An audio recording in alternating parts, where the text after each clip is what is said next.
House Leader Kevin McCarthy and Senate Majority Leader Chuck Schumer reportedly discussing the idea of a months-long funding package to prevent a shutdown at the end of next month. Joining us right now, Jake Sherman. He's the founder of Punchbowl News. He's been keeping his ear, and more than that, to the ground on all of this. What do you think the chances are that this is the path? No, I don't think it. Well, let me start with this. I do think, Andrew, between now and the end of the year, the government will shut down. Maybe January, maybe February, if you want to stretch it out a little bit. That's in 24, though. What's that?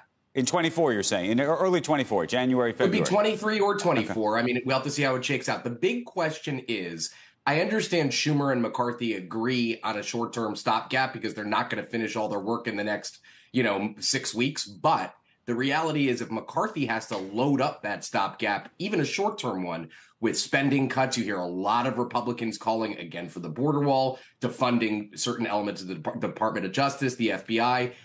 Schumer's not going to agree to that. So the question is, can McCarthy put a bill on the floor to without any of those things? And I'm personally doubtful at this point. I know that's his goal. I am not entirely sure he'll be able to do that. So you could see, I would say 60-40 chance of shutdown at the end of September. Can you layer in this presidential election into this? How much does that even factor? Does it factor into how both parties want to play this issue in terms of government funding, in terms of these cuts, and how the public is supposed to think about all of this? Couple layers to think about here. Number one, the layer of how House and Senate Republicans are going to act vis-a-vis funding when you consider Trump being on trial in 4 different places. They've already said they want to cut money again to DOJ, FBI, local assistance to prosecutors, such as Fulton County, where Trump is obviously under indictment. So there's that layer. Number two, House lawmakers tend to look at the immediate political issue in front of them, which is their reelection, and they don't always do that, quite frankly. So is that actually go back for 1 second? Are those two? You'd think that those two things are intertwined, meaning their personal election prospects, but then you'd think that they would think that defunding the FBI and other law enforcement agencies in relation to the Trump indictments, they think that's good. That would ultimately be good for their election prospects. No, the House Republican Conference is largely controlled by the right. We know that. That's been the story for the last 10 or 15 years. So they control the agenda. Remember, there are 18 Republicans in districts that Joe Biden won.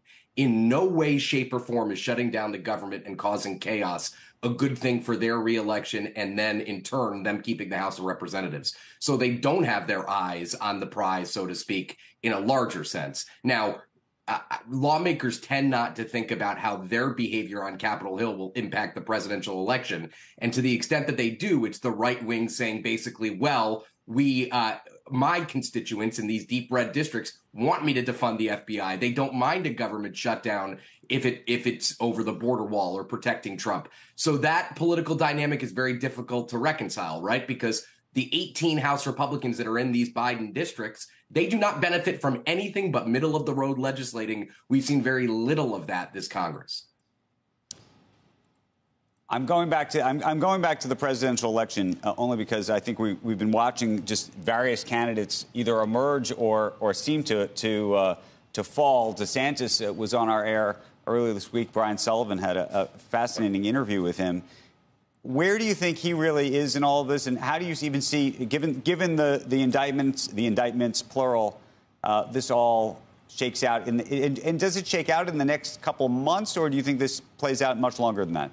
Much longer than that. I think a few things. I think, number one, I was talking to a smart House Republican the other day who basically said DeSantis' play has to be to stay in the race in case Trump gets convicted or is unable to run for some other reason. He gets put in jail for violating the terms of his that some judge puts on him. But Andrew, we know for a fact that Donald Trump in every single poll is at 50%, just below 50%, above 50%, 30 or 40 points ahead of Ron DeSantis. I don't know how he overcomes that. And I simply don't see any path for any other candidate besides Donald Trump. I know there's this fantasy that somehow the tide is going to turn. I don't think we've ever seen the tide turn 30 points absent some sort of external event like convicting Donald Trump or him ending up in jail for some reason. But play Moneyball with us since we're here on Squawk Box. In terms of fundraising and money, has what we've seen happen in the last couple of weeks with Trump changed the ability for the other candidates to raise money, or has it actually made it harder?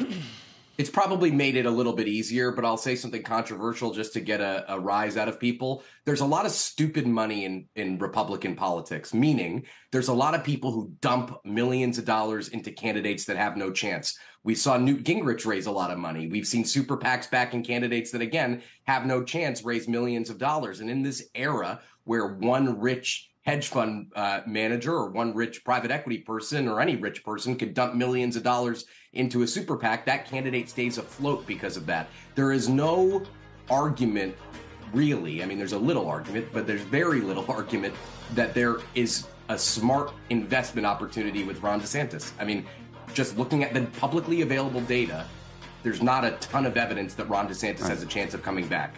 Period. I mean, Vivek Ramaswamy is ahead of him in some polls. So, listen, I do think that there is the people who are making long-term bets that Trump will be convicted or be put in jail or otherwise unable to run, and that's allowing DeSantis and others to raise money. But, you know, not a great bet.